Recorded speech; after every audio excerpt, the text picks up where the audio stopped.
राहुल फल खरीदने के लिए जैसे ही सब्जी मंडी पहुंचता है, सब्जी मंडी पहुंचते ही उसकी नजर एक महिला पर पड़ती है।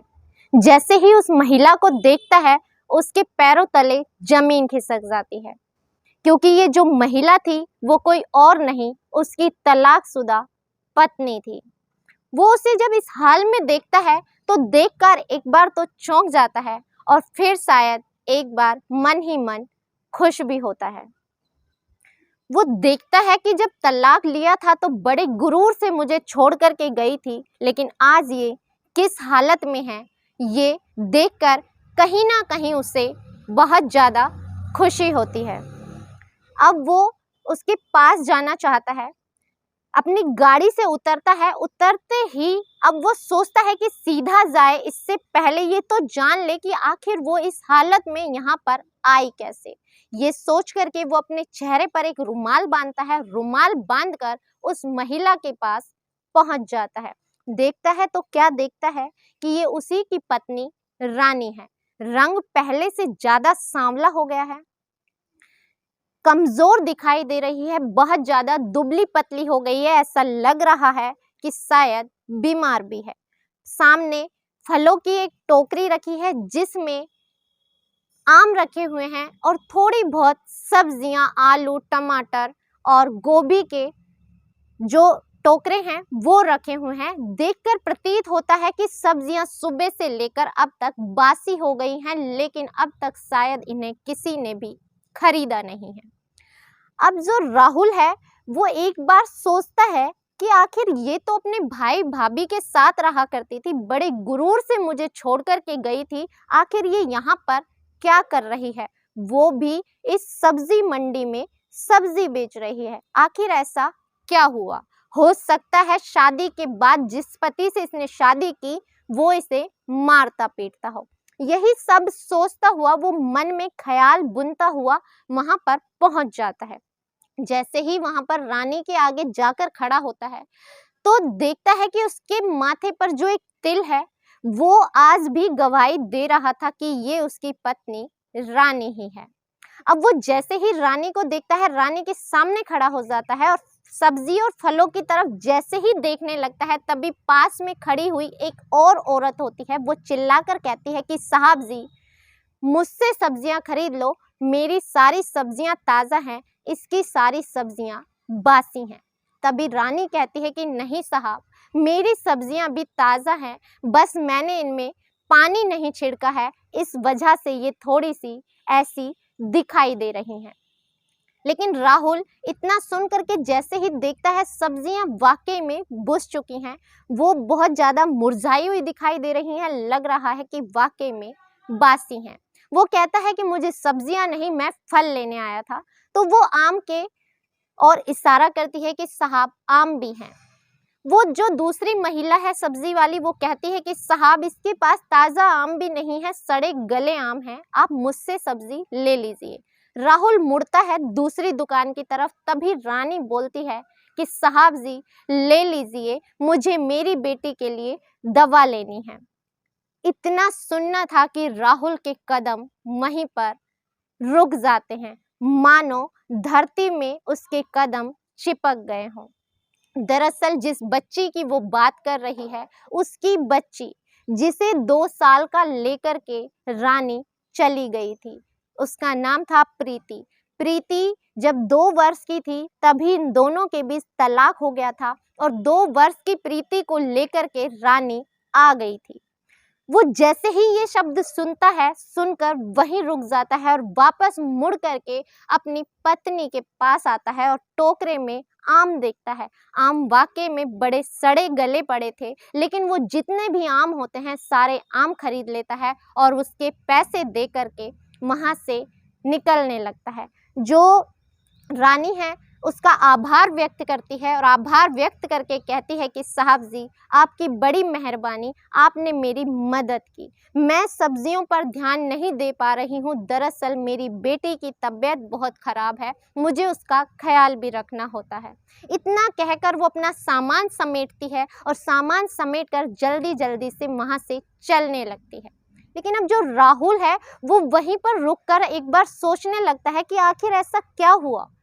ये अच्छे से मुझसे तलाक लेकर के गई थी, अपने भाई भाभी के साथ गांव में रह रही थी, इसका इतना अच्छा मायका है, फिर आखिर ये इस हालत में यहाँ क्या कर रही है। वो देखना चाहता था कि आखिर रानी कहाँ रह रही है, किससे उसका विवाह हुआ है और उसकी बेटी आखिर कैसी दिखाई देती है। यही सब सोचकर वो दबे पांव रानी का पीछा करना शुरू कर देता है। वो चुपचाप से रानी के पीछे पीछे चल रहा होता है। रानी आगे आगे चल रही होती है। तब भी रानी एक मेडिकल स्टोर पर रुकती है, वहां से कुछ दवाइयां खरीदती है और वापस अपने रास्ते में हो लेती है। अब जैसे ही चलती है, एक छोटा सा इलाका होता है, झुग्गी झोंपड़ी टाइप का, वहीं पर एक टूटा फूटा घर है। घर के बाहर 2 चारपाई पड़ी हुई है और चारपाई पर एक बूढ़ी औरत और एक बच्ची, लगभग 6 वर्षीय बच्ची बड़ी ही बीमार अवस्था में लेटी हुई है। जैसे ही उस वृद्ध महिला को वो देखता है तो राहुल पहचान जाता है कि ये कोई और नहीं बल्कि उसकी सास यानी रानी की माँ है। अब वो सोच में पड़ जाता है कि आखिर रानी की माँ इसके साथ क्या कर रही है। बच्ची की तरफ जैसे ही नजर पड़ती है तो वो पहचान जाता है कि शायद ये प्रीति होगी, क्योंकि काफी वर्ष बीत गए हैं। जब वो उसे लेकर के आई थी तब वो सिर्फ 2 वर्ष की थी और आज वो 6 वर्ष की हो चुकी है। अब वो देखता है कि वो बड़ी ही बीमार है, बड़ी ही ऐसी लग रही है, कमजोर, दुबली पतली, चारपाई पर पड़ी हुई है। माँ को देखकर दोनों उठ जाती हैं। माँ कहती है कि मैं तुम्हारे लिए खाना निकाल देती हूँ। इतना कहकर तीनों अंदर चली जाती हैं। अब जो राहुल है वहां से निकल जाता है और निकल करके वापस अपने काम में लग जाता है, लेकिन अब उसका मन नहीं लगता। वो जिज्ञासा उसके अंदर भरी हुई है कि आखिर ऐसा क्या हुआ, आखिर क्या वजह है कि जो ये रानी इस हालत में यहाँ पर रह रही है। अब वो दूसरे दिन भी जाता है और जा करके जितनी भी सब्जियां होती हैं वो सब्जियां खरीदता है और खरीद करके वापस आ जाता है। ऐसे ही 2 से 3, 3 से 4 दिन बीतने लगते हैं। अब धीरे धीरे समय बीत रहा है, लेकिन राहुल की हिम्मत नहीं होती कि वो रानी से बात कर सके और उसे बता सके और उससे पूछ सके कि आखिर वजह क्या है। आखिर जैसे ही एक दिन वो वहां जाता है और जा करके वो सामान खरीदती है तो वो बोलता है कि ऐसा करो कि बारिश आने वाली है, तुम ऐसे करो कि मुझे आधी सब्जियां दे दो और ये लो 1000 रुपए। तो वो जो रानी है वो कहती है कि साहब सब्जियां कुल मिलाकर 600 रुपए की हुई, मैं आपसे 400 रुपए फालतू नहीं ले सकती। राहुल कहता है कि तुम यहाँ पर ये सारा कार्य कर रही हो, तुम्हारे पति ये सब करने की तुम्हें क्या इजाजत देते हैं? तो रानी कहती है कि साहब मेरा मेरे पति से तलाक बहुत पहले हो चुका है। 4 वर्ष पहले मेरे और मेरे पति का तलाक हो गया था।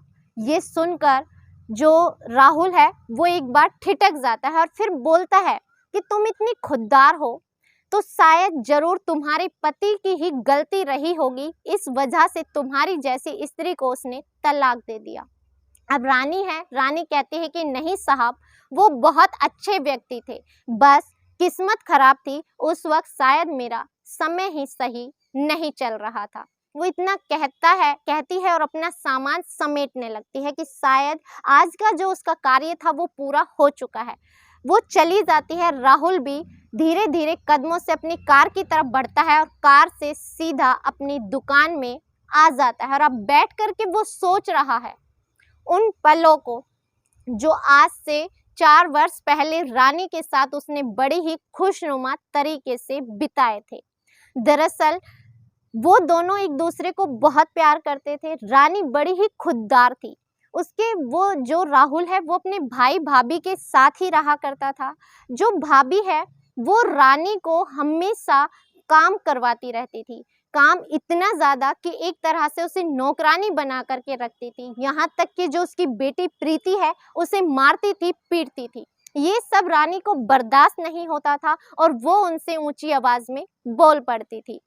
जो राहुल था वो अपनी भाभी का जरा सा भी ऊंची आवाज में नहीं सुन सकता था कि मेरी भाभी का अपमान हो, मेरी भाभी के सामने कोई बोले। उसके लिए उसकी भाभी एक माँ के समान थी। वो जो भाभी बोलती थी वो सही और बाकी सब कुछ उसे गलत लगता था। वो रानी को ही डांटा करता था, रानी को ही लड़ा करता था। यहाँ तक कि जो दुकान थी वो साझेदारी की थी, लेकिन सारे पैसे उसके जेठ और जेठानी के पास होते थे। 2-2 रुपए के लिए भी उन्हें जेठ और जेठानी के आगे हाथ फैलाने पड़ते थे और ये सब उसे पसंद नहीं था। रानी हमेशा बोला करती थी कि आप अपना व्यापार अलग कर लें या फिर अपने पैसे अलग कर लें, ताकि मुझे जेठानी जी के सामने भीख ना मांगनी पड़े। लेकिन जो राहुल है वो ये सब करने के लिए तैयार नहीं है। उसे लगता है कि रानी मेरा घर तोड़ना चाहती है। धीरे धीरे जो उसकी भाभी है उसे भड़काना शुरू कर देती है कि देख लो देवर जी, तुम्हारी पत्नी हम दोनों में रिश्ते तोड़वाना चाहती है, आप दोनों भाइयों को अलग करना चाहती है। इतने वर्षों से जो चीजें एक साथ चल रही हैं, साझे में चल रही हैं, उन्हें तोड़वाना चाहती है। पुश्तैनी बिजनेस अलग करवाना चाहती है। धीरे धीरे करके ये घर के भी 2 टुकड़े करवा देगी और आपको लेकर के यहाँ से अलग चली जाएगी। अब ये सब रानी बर्दाश्त नहीं कर पाती। रानी बड़ी ही खुददार लड़की है, वो अपने पति से बहुत प्रेम करती है, लेकिन अपनी जेठानी के ये ताने वो नहीं सुन सकती। वो खुद तक तो बर्दाश्त करती है, लेकिन अब प्रीति के लिए भी उल्टा सीधा कहा जाता है और यहाँ तक कि जब मन चाहता है उसे तमाचा जड़ दिया जाता है। एक दिन रानी की अति हो जाती है और वो गुस्से में बोलती है कि राहुल, एक बार सोच लो कि तुम्हें तुम्हारे भाई भाभी चाहिए या अपनी पत्नी और बेटी। जो राहुल है वो भाई भाभी के पक्ष में खड़ा हो जाता है। इतना सुनते ही जो रानी है उसका दिल टूट जाता है। वो अपने भाई भाभी को फोन करती है, वो आते हैं, तलाक की अर्जी लगाई जाती है और दोनों के बीच तलाक हो जाता है और रानी अपने भाई भाभी के साथ अपने मायके चली जाती है। इस बीच जो भाभी है वो राहुल को बार बार कहती है कि आपका एक अच्छा सा विवाह करेंगे, लड़की देखेंगे आपके लिए, एक सुयोग्य, एक सुशील, संस्कारी लड़की से आपका विवाह कर दिया जाएगा। इस बात को भी लेकर अब 4 वर्ष बीत चुके हैं, लेकिन भाई भाभी ने उसकी शादी तो दूर, लड़की देखने तक की बात तक नहीं चलाई। अब जो राहुल है उसे धीरे धीरे समझ आने लगता है कि शायद कहीं ना कहीं मैं गलत था। शायद भाई भाभी ने सिर्फ मेरा हिस्सा पाने के लिए मेरा घर तोड़वा दिया। अब उसे अपनी गलती का एहसास हो रहा है, लेकिन अब कुछ नहीं हो सकता था, क्योंकि उसके अनुसार चिड़िया चुग गई खेत, तो उसके बाद हो भी क्या सकता है। अब अगले दिन वो वहीं जाता है, जाकर के सारी सब्जियां खरीदता है और सब्जियां खरीद कर आ जाता है। ऐसे ही दिन चलते रहते हैं, क्योंकि वो जितनी भी सब्जियां लाता था, जितनी ज़रूरत होती थी काम में ले लेता था, बाकी आवारा पशुओं को खिला देता था। एक दिन जो उसके भाई हैं वो दुकान पर पहुंचते हैं और दुकान पहुंचने के बाद जाकर के बोलते हैं कि अपना हिसाब किताब दो। वो हिसाब देता है तो उसमें जो मुनाफा होता है उसके पैसे कम होते हैं। तो वो कहता है कि मुनाफे के पैसे कहाँ गए। तो राहुल नीची नजरें करके कहता है कि भाई साहब, खर्च हो गए। जो उसका भाई है गुस्से में चिल्लाता है, कहता है कैसे खर्च हो गए, ऐसे कैसे खर्च हो सकते हैं। वो बोलता है कि इस भैया, मैं कमाता हूँ, मेहनत करता हूँ और मेरी ही मेहनत की कमाई है, आखिर खर्च कर दिए तो क्या हो गया। वो कहते हैं कि ऐसे कैसे खर्च कर सकते हो, आज तक तुमने 1 रुपया खर्च नहीं किया, मेरी इजाजत के बगैर आखिर तुमने पैसे खर्च कैसे कर दिए। इतना बोलना था कि राहुल ऊंची नजरें करके बोलता है कि भैया एक बात बताओ, जो मेरी मेहनत है, मेरी कमाई है, उसमें से मैंने अगर कुछ हिस्सा खर्च कर दिया तो इस चीज़ का जवाबदेह तो मैं नहीं हूँ। वो बोलता है कि तुम अपने भाई से ऊंची आवाज में बात करोगे, तुम्हें शर्म नहीं आती, लगता है तुम सब कुछ भूल गए हो, तुम्हें पता नहीं है कि तुम मेरे ही टुकड़ों पर पल रहे हो। इतना सुनते ही राहुल को गुस्सा आ जाता है और वो बोलता है कि ऐसा कीजिए, मैं अगर आपके टुकड़ों पर पल रहा हूँ तो आप मुझे मेरा हिस्सा दे दीजिए, मुझे कुछ नहीं चाहिए, ये दुकान मेरे नाम कर दीजिए। अब जो भाई है वो शक पका जाता है, उसे लगता है कि शायद मैंने गलत बोल दिया और ये अपना हिस्सा मांग लेगा। वो बोलते हैं कि नहीं, तू मेरा इकलौता भाई है, मैं तुझे अलग कैसे कर सकता हूँ, हम दोनों तो एक ही माँ के बेटे हैं, मैं तो अभी तेरी शादी करूँगा, अभी तो तेरी शादी करनी बाकी है। वो कहता है कि भैया शादी करनी होती तो 4 वर्ष हो गए आपने मेरा तलाक करवाए हुए, इस बीच आपने मेरे लिए लड़की तक नहीं देखी। दरअसल जो मेरा घर टूटा था उसकी असली वजह आप ही हैं। अब जो उसका भाई है समझ जाता है, वो कहता है कि या तो आप मुझे मेरा हिस्सा दे दो, वरना मैं गांव वाली जमीन में भी अपना हिस्सा लूंगा, मकान में भी हिस्सा लूंगा, उसके बाद मुझसे मत कहना कि मैंने क्या किया। अब भाई समझ जाता है और बिना जिद बहस करे उसकी हामी भरकर वहां से चला जाता है। अब राहुल दूसरे दिन हिम्मत करके वहां जाता है और जा करके सब्जी खरीदते वक्त कहता है कि और बताओ तुम्हारी बेटी की तबीयत कैसी है। अब रानी कहती है क्या वो मेरी ही बेटी है, तुम्हारी कुछ नहीं लगती। ये सुनना था कि राहुल घबरा जाता है। वो सोचता है कि उसने तो चेहरा बांधा हुआ है, आज तक अपनी पहचान नहीं बताई, फिर इसने उसे पहचाना कैसे। वो कहता है कि किसकी बात कर रही हो। वो कहती है कि राहुल मैं तुम्हें पहचान चुकी हूँ। राहुल कपड़ा खोलता है और बोलता है कि आखिर तुमने मुझे कैसे पहचाना। वो बोलती है कि पहले दिन मैंने ध्यान नहीं दिया, लेकिन दूसरे दिन तुम जब जा रहे थे तो मैं तुम्हारी चाल से ही तुम्हें पहचान गई। बेशक थोड़े मोटे हो गए हो, अच्छे दिखने लगे हो, पैसे शायद कमाने लगे हो, इस वजह से और भी अच्छे दिखने लगे हो, लेकिन तुम्हारी पत्नी रही हूँ, तुम्हारे साथ रही हूँ, तुमसे प्रेम करती थी, इतना तो मैं पहचान ही सकती हूँ। और जो तुम्हारी आंखों में मैं प्रीति के लिए दर्द देखती थी, वो दर्द तो कैसे भी छुपाए नहीं छुपता था। अब वो रोने लगता है, रोकर कहता है कि मुझे प्रीति से मिलना है। तो वो कहती है कि एक चिट्ठी पर एक पता लिखती है और कहती है कि लो जाओ, जा करके प्रीति से मिल लो। अब वो कहता है कि नहीं, मैं नहीं जाऊंगा, वो मेरे बारे में पता नहीं क्या सोचेगी, मैं इतने वर्षों से उससे दूर रहा, शायद वो मुझसे नफरत करे। रानी कहती है कि वो तुम्हें कभी नफरत नहीं करती। वो कहता है कि वो मुझे पहचानेगी भी नहीं। तो रानी कहती है कि मेरी शादी का एल्बम वो आज तक देखती है, तुम्हें बहुत अच्छे से पहचानती है और तुम्हें बहुत ज़्यादा याद भी करती है। लेकिन राहुल मानने के लिए तैयार नहीं है। वो कहता है कि तुम सारा सामान इकट्ठा करो और मेरे साथ चलो। तो रानी कहती है क्यों गरीब के पेट पर लात पड़वा रहे हो, धंधे का टाइम है, इस समय अगर मैंने सामान नहीं बेचा तो मैं क्या खिलाऊंगी बच्चों को। वो कहता है कि सामान की चिंता मत करो, मैं खरीद लूंगा, लेकिन तुम मेरे साथ चलो। उसकी जिद पर रानी वहां से चलती है, पास वाले को कहती है कि मेरी दुकान का ख्याल रखना, और उसके साथ गाड़ी में बैठ जाती है। गाड़ी में बैठकर घर पहुंचती है। राहुल उसे बिल्कुल भी पता नहीं चलने देता कि वो इस जगह 2-3 बार आ चुका है और चुपके चुपके रानी को देख चुका है।